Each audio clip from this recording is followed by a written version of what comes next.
And good afternoon. My name is Sandy Miswitz. I'm the Executive Director of the Capital Region Transportation Council. Welcome to our final virtual workshop for the InMotion Regional Transportation Plan.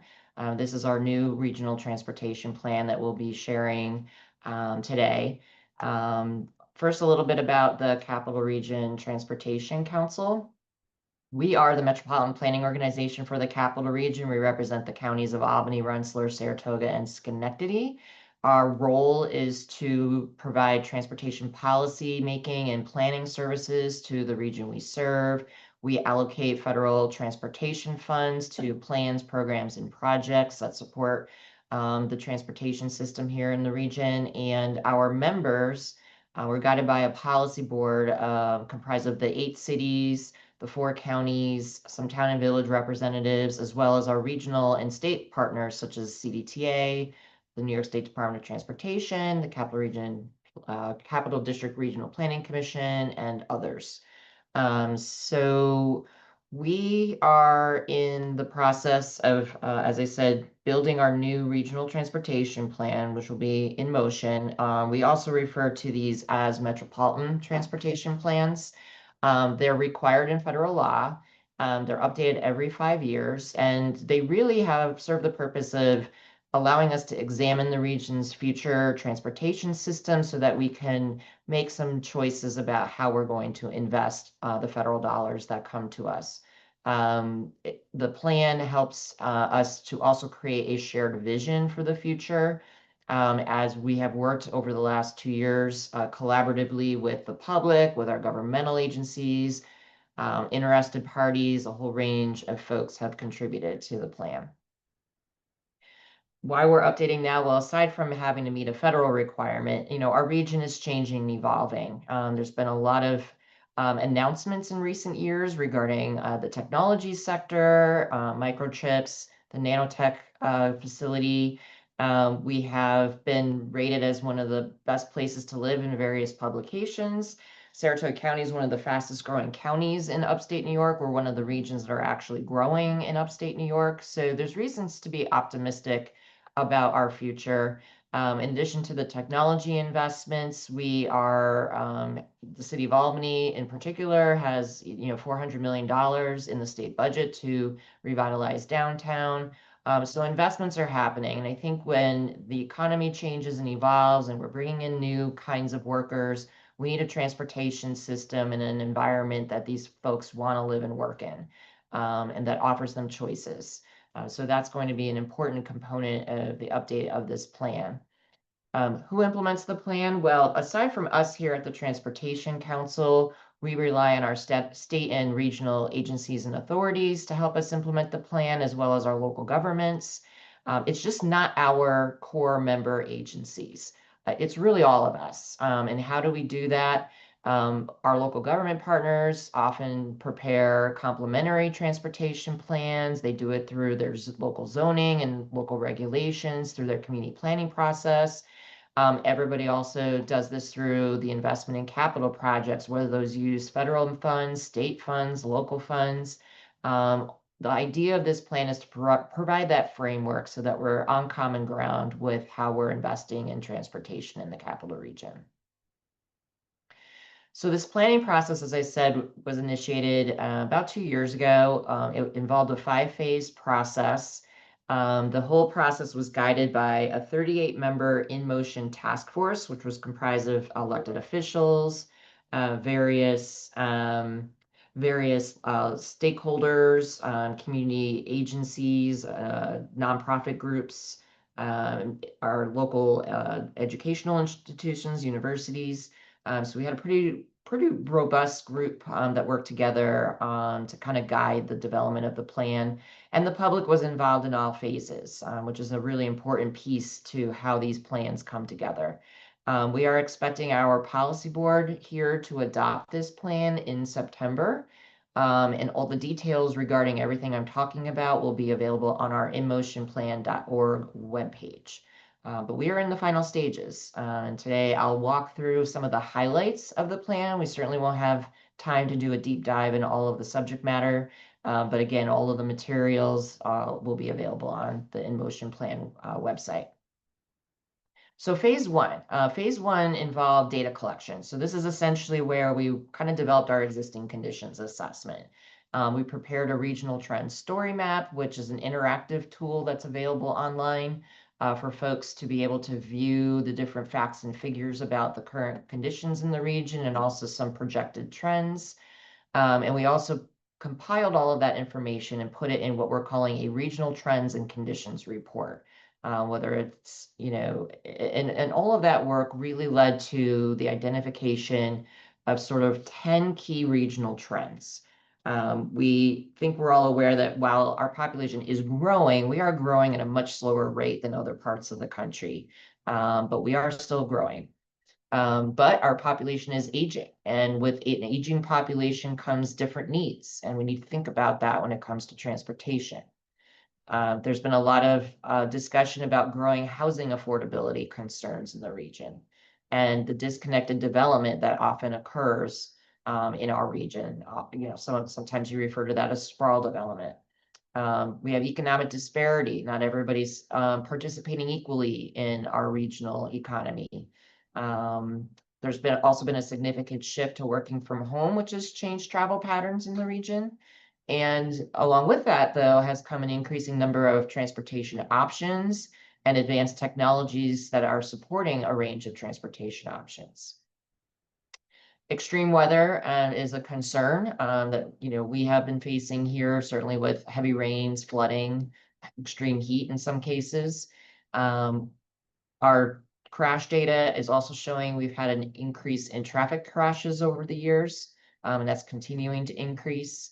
And our infrastructure is aging. We're in an older part of the country, and as you may expect, our infrastructure is aging and will need to be addressed.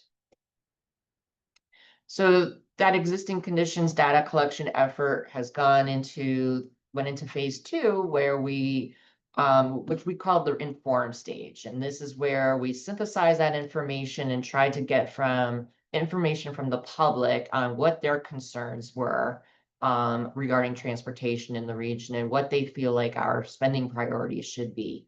We also developed draft goals and objectives at this point, and a draft vision statement. And just to show you, as I mentioned, we did public involvement throughout the planning process. This is one of 4 surveys that we did for the plan. This particular survey, we asked the public about what the transportation investment idea is and what they thought our priorities should be. There were about 180 survey responses, and of that group, most folks chose building more sidewalks, bike lanes, and trails, multiple travel options, more frequent, reliable transit, safe roads, so safety, and basic fixing of roads and bridges as their top priorities. The one subject matter that was not resonating with the group was building more roads and highways. And that's been a consistent theme that we have seen over the years here in the capital region, that we're really not interested in building more roads and highways, but we want to refine what we have, right size it, make sure options are available to folks. And that that theme carries throughout the InMotion plan. Another thing we did to make sure that we were hearing from a cross section of residents and folks in the capital region was monitor some demographic data on our survey responses based on the regional prevalence of these demographic groups. And how many folks responded to the surveys. And that helped to guide how we adjusted our public involvement approaches. If we weren't hearing from certain population groups, we either spent more time translating information in the case of second languages. We targeted certain events where maybe these populations would go to. So we'd use this information to make sure we were hearing from a diverse set of voices, just not the folks that we usually hear from here at the Transportation Council. The vision statement that we created really is visionary, and it's really identifying a goal out to the year 2050. Our plan covers the time period all the way out to 2050. It's having the words 2050 in the name. But it really focuses on making sure that we have a safe, resilient, and reliable transportation system for the movement of all people and goods. And it's really tailored toward that and is backed up by 5 key goals. The goals are safety, and this goal matches our upcoming Capital Region Vision Zero Safety Action Plan, which is also out for public review right now.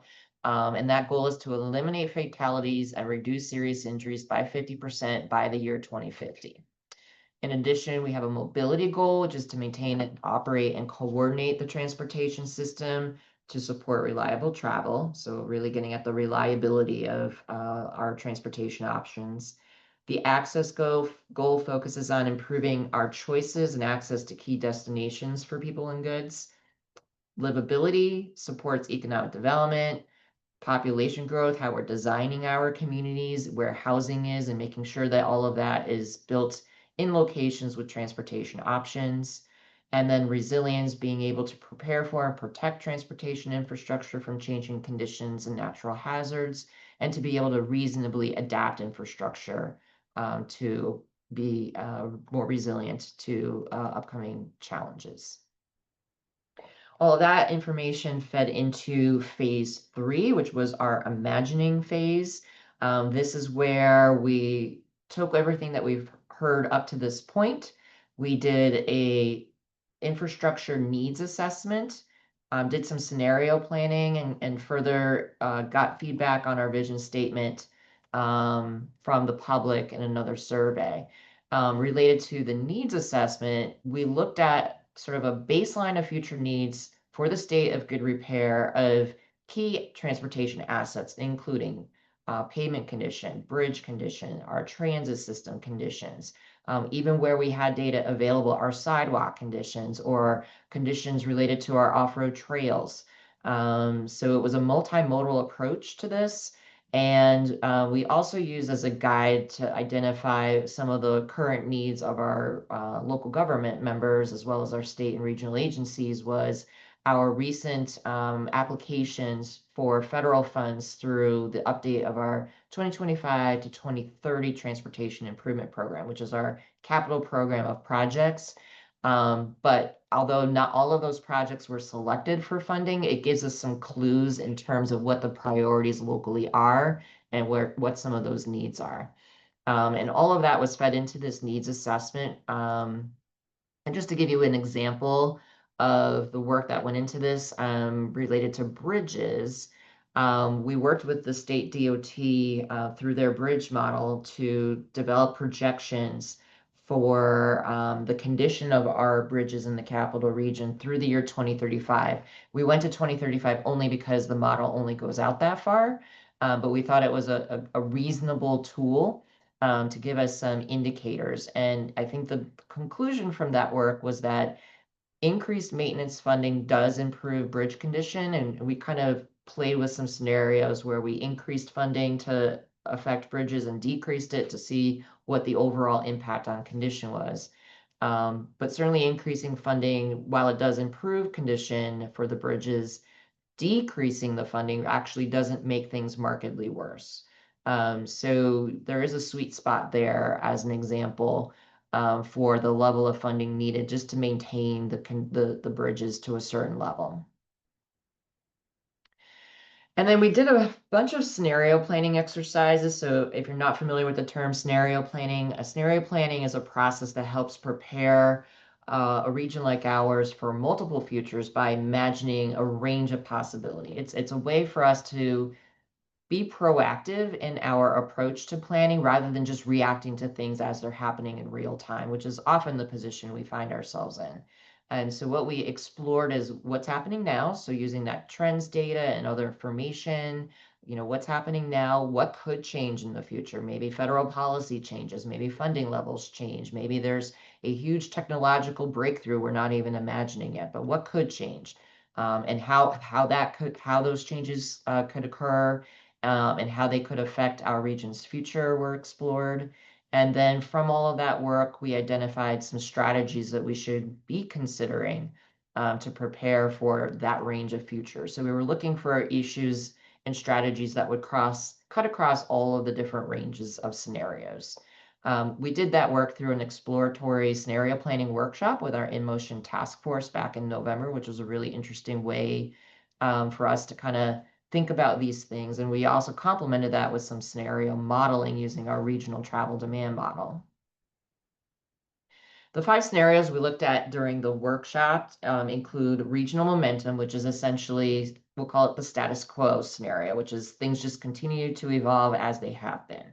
But we also chose to focus in on 2 big driving forces that we think might have the biggest impact on the region, which is the evolution of technology and how the region develops from a land use point of view. And from that cross section, we developed 4 additional scenarios that looked at low tech, low density, all the way up to high tech, high density, and the integration of those things and the impacts the region might have on the region, and try to, again, identify those common themes. And how that information was used, well, the scenarios and the common themes that came out of it, along with the computer modeling that we did, in complement with the public priorities that were identified, led us to the identification of strategies and actions for the plan. So phase 4 led us to the decision-making phase.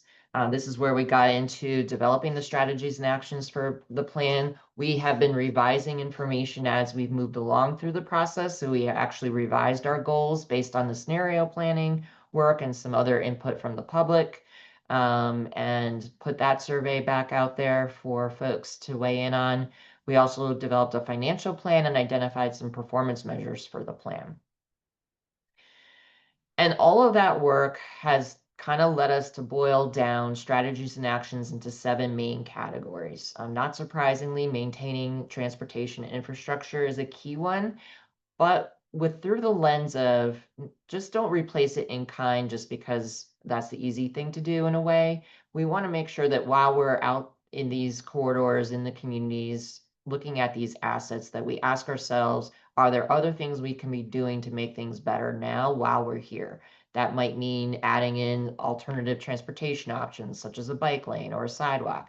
It might mean assessing whether we need all the pavement that's out there. Maybe we don't need a lane. Maybe we need a little more capacity for certain things. But it's more than just replacing things in kind. But we want to make sure that we are maintaining things in a state of good repair. The second strategy category is creating a connected system of multiple transportation options. We have a lot of off-road trails, bike lanes, sidewalks in various parts of the region, but sometimes they're not connected regionally. And I think that's one of the things that we want to work toward is a regional system, not unlike our roadway system. So that someone can get from Saratoga Springs to Schenectady off-road on a trail, or using a sidewalk, or making sure the buses are connecting those places as examples. The third category is planning for a resilient transportation system, which again points to how we're responding to emergencies and extreme weather, making sure that our infrastructure can adapt to changes in those areas. The fourth category is improving the operation of the transportation system. And I think this is a real opportunity area for our region. We do have some older traffic signal technology in the system that could be enhanced. Perhaps we can use more technology in our traffic signal work to make things run smoother on the system and more consistent for travelers. And there's lots of other operational ideas that technology in particular can help integrate into the system to make things work better for all of us. The fifth category is integrating transportation and land use planning. This ties back to how the region is developing and making sure that these 2 things are always coordinated, that we're not just putting development in places where there aren't transportation options or there isn't some sort of an existing network of some sort, really looking at that connecting transportation and land use planning. Of course, we want to support economic development and make sure that, where we are having some of these larger investments, that there's transportation options, housing, all the things that go into supporting those businesses. And then we also want to align all of the federal, state, regional, local policies. There's so many plans. There's comprehensive plans at the local level. There's state and regional transportation plans beyond this one that are created by our regional and state partners. But we want to make sure that all of that is coordinated and that we're working towards the same goals. The financial plan, how do we pay for all of this, right? So, one of the things that the financial plan did was look at our revenues as a region versus our expenditures to fund identified needs. Again, those needs were developed in that needs assessment. We looked at a range of fund sources, not just the federal fund sources, but state and local fund sources as well. With every federal dollar, there actually does need to be a local match of some description. So there are usually state and or local funds that go into a federal aid project. Even though most of the money we deal with here at the Transportation Council is federal, again, there's certainly other sources of funding out there that can help support this future transportation system. So our best estimate on the revenue side of the equation, when you account for inflation and some of the anticipated, reasonably expected revenues to be coming into the region through 2050, we have about 8.7 billion in anticipated estimated revenue. That excludes an additional 5.7 billion that we identified in local spending.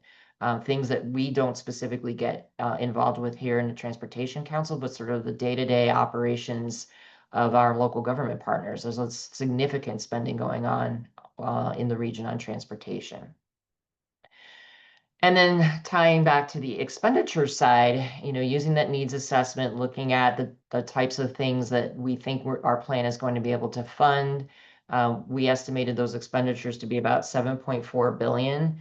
That includes all of the basic routine maintenance stuff that we talk about. The pie chart shows the anticipated distribution of funding by sort of broad project type. So while upwards of 60% may be going into sort of basic pavement and bridge maintenance, we've got another roughly 25% of the pie going towards the transit system. And then the remainder part of the pie focuses on our Complete Streets project, safety, bike ped. And that's not to say that safety and Complete Streets aren't embedded in some of the pavement and bridge projects, but there are some standalone safety and Complete Streets type projects and bike ped that we also fund. I want to make sure that there's some resources available dedicated to those specific types of standalone projects. What this doesn't include is some of the enhancement or big ticket ideas that I'll talk about in the next slide. But the end result is because the revenues exceed the expenditures in our analysis that we demonstrate fiscal constraint, which is a term that the federal government uses to just make sure that our plan is based in reality, based on what we can reasonably afford. But there is an excess. As I said, the revenue exceeds the expenditures, but that excess is not guaranteed. So we've left ourselves a cushion as policy changes, funds changes.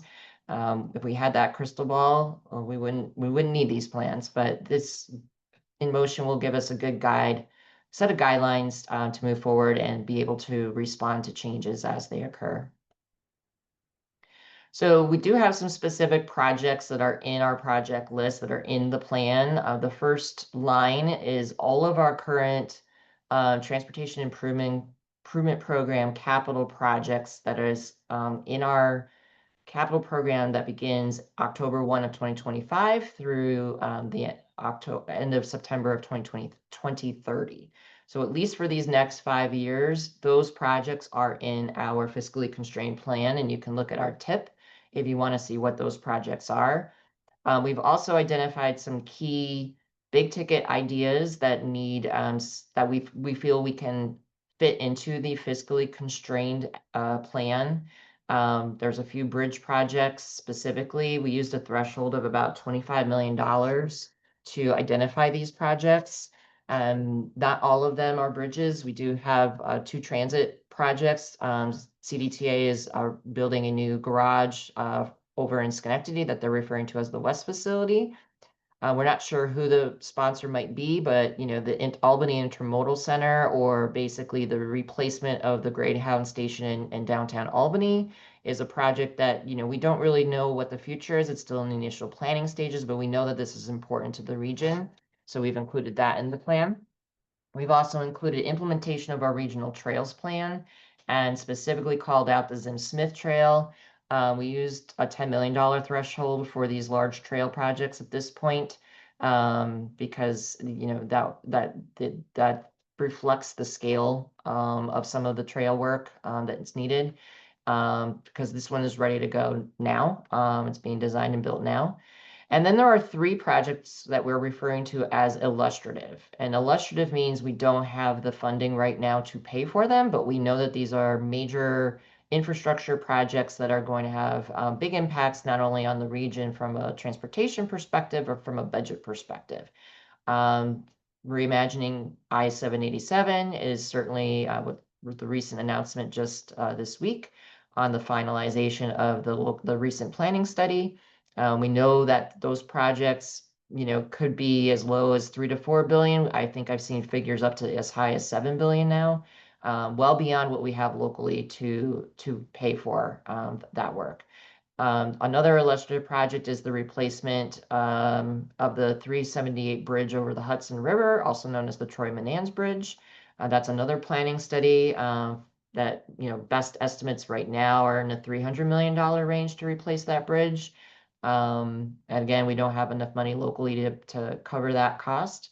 And then one effort that's in development right now is the I-890 Exit 4C Mobility and Quality of Life Improvement Project over in Schenectady, which is looking at realigning some ramps around the SUNY Schenectady campus that are tie into 890 and into downtown Schenectady. So these three are listed as illustrative. And this is based on the information we have today. We know that there may be other needs in the future. It's not always easy to look out to 2050, but we feel these the list, this project list really represents some of the key ones that we need to keep an eye on. So then, how are we going to measure success or sort of track how we're doing?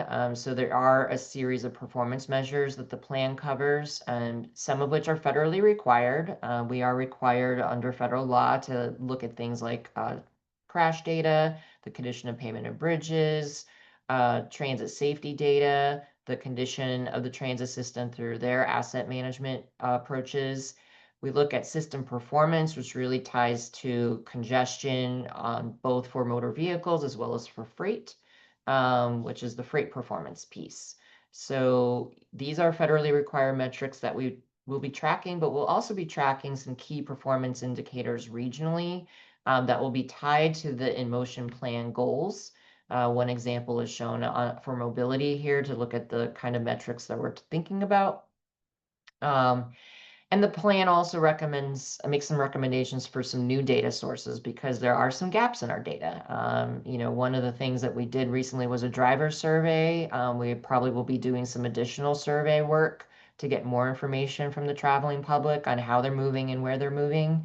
The New York Cycling Census is a good resource that we hope to tap into more to get more information on how bicycle riding is going on through the region.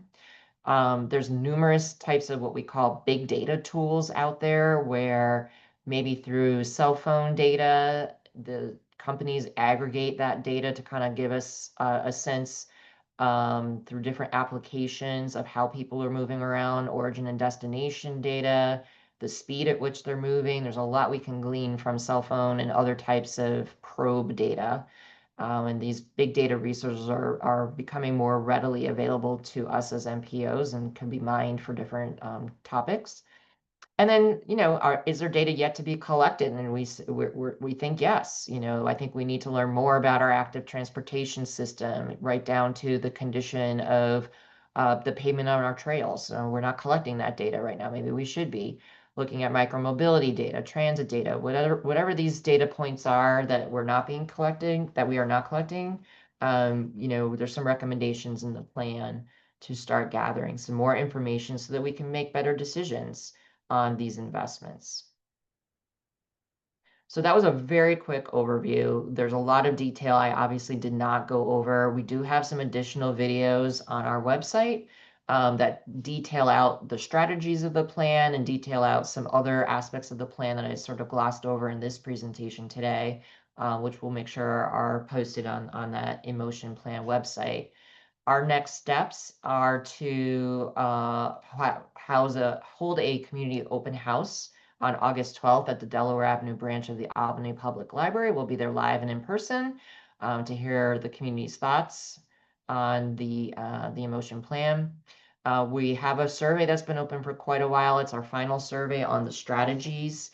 That closes August 15th. If you haven't yourself filled out a survey, you can do that at www.emotionplan.org/participate. By September 3rd, all comments are due on the Emotion Plan. And the plan is expected, as I said at the beginning, to be adopted on September 4th. Right now, just so you know, when you go to our website, we have a text version of the plan available, which includes an executive summary, the draft report, and our appendices. We are working on a stylized version of all of that, particularly the executive summary and the main report, which we hope to post in the next week or two. We're just tying up some loose ends on the graphic design pieces. And if you do want to submit comments, obviously, if you're here at the live event today, we can use the chat or Q&A box to catalog your comments. If you leave here today or you're watching this, the video on our website, we have a comment form available online. You can also email info@capitalmpo.org. If you'd prefer to call us, feel free to give us a call. And if you really want to send us written comments, we will be accepting them at the address One Park Place here at our office. So again, all of this information is available on our website, emotionplan.org. You can go directly to the plan by clicking on the plan. And if you want to stay kind of aware of what we're doing here at the Transportation Council, I encourage you to sign up for our e-newsletter. The URL is here. We'll drop it into the chat as we wrap up today's presentation. And that is it. So at this point, we will open this up for questions. I just wanted to thank everybody for participating and listening today, and I'm looking forward to hearing your thoughts. Thanks.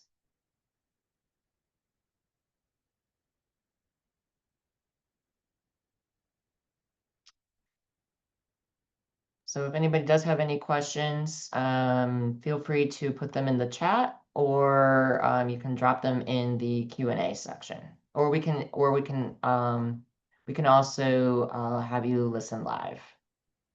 Adam, I do see one hand raised. One hand's raised. I'll just instruct that if you could please type your question into the Q&A or chat function.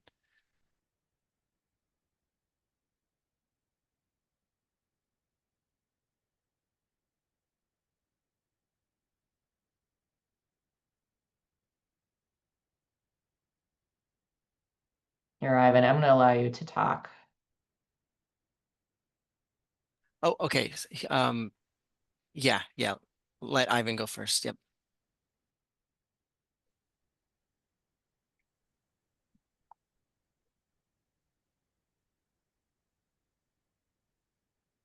Hi, Hi, Ivan, I hear you. hi, Sandy. Thank you for a fine presentation. Sure. I have one question. In a Times Union review of the reimagined I-787, they had quite recently, yesterday, they had gone through the reimagining within Albany City itself. The article says that the study, as we know it has been, goes all the way up to Green Island. Are you also including the sections that are north of Albany, mainly in Menanza and Watervliet? Thank you. Yes. So when we're referring to the Reimagine 787 illustrative project, we are talking about the whole segment end-to-end that was studied in the recent planning study. So it does include all the way up that way. Thanks, Simon. Sandy, I'm just going to read. I see a Q&A from Ed Brennan asking, can you reiterate what was meant by fiscally constrained, referring to the project list? Sure. So where one of the requirements when we do a long-range plan is that we have to demonstrate what they term fiscal constraint. Do our revenues exceed our expenditures, right? What the feds don't want to see is a laundry list of very, very expensive projects that we have no hope of ever funding. Some MPOs around the country have not been very good about being realistic in terms of the revenue side of the equation. So the specific projects that we identified in that table that are shown as fiscally constrained means they're part of that $7 to $8 billion budget that we expect to reasonably be available through the year 2050. The three illustrative projects are not part of that fiscally constrained plan because they're above the resources we have locally available.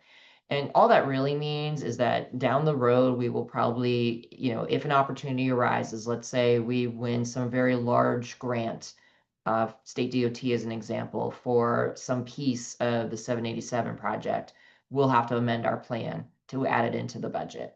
And it also gets added into our TIP if it's using federal funding. So that's a very simplistic version of what we mean by fiscal constraint. Hopefully that helped.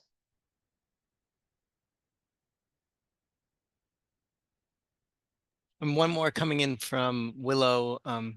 In regards to the plan for a resilient transportation system, will the vulnerability assessment be a separate process?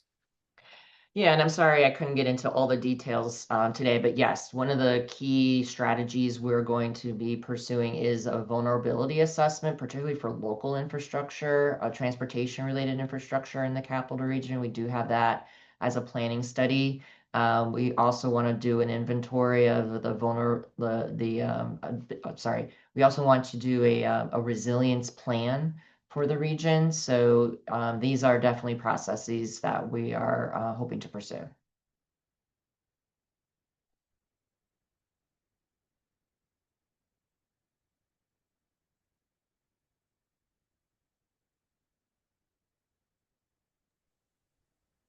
We appreciate your questions. And yeah, so right now it doesn't look like there's further, but I'll keep an eye. Okay, great. If there's no other questions, I just again want to thank everybody for taking the time to listen today. This video or presentation, I should say, is going to be posted on our website if you want to look back. And we do have some supplemental recordings of prior events where we do a deeper dive into things, specifically the strategies, which I know I kind of glossed over for time today. But hopefully those resources will be there. I encourage you to take a look at the report. And if you have any comments following today's event, we hope you'll submit them. So last chance for any other questions before we close. And just one quick note, I put in the link to our InMotion plan website just for your ease of access into the Thanks, chat. Adam. Okay. Well, thank you. We thank everybody for participating, and we look forward to seeing you again soon. Have a good afternoon, everybody.